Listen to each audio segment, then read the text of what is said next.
જીવનમાં કોઈ પણ રસ્તો આપમેળે બનતો નથી.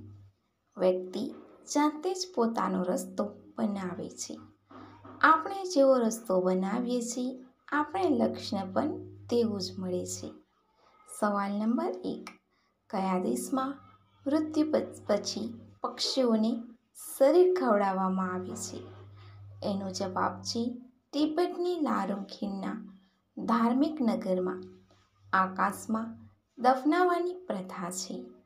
અહીં અંતિમ સંસ્કાર માટે મૃતદેહને કાપીને ગીધ માટે ખુલ્લામાં છોડી દેવામાં આવે છે.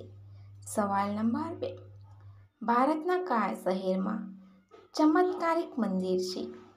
એનો જવાબ છે ઝારખંડના રામગઢ જિલ્લામાં આવું જ એક ચમત્કારિક મંદિર છે, જ્યાં માતા ગંગા સ્વયં ભગવાન શિવના શિવલિંગ પર જલાભિષેક કરે છે. મંદિરની ખાસ વાત એ છે કે અહીં વર્ષના 12 મહિના અને 24 કલાક જલાભિષેક કરવામાં આવે છે. સવાલ નંબર 3. એવી કઈ જગ્યા હોય છે ત્યાં પૂરી રાત સાથે રહે છે?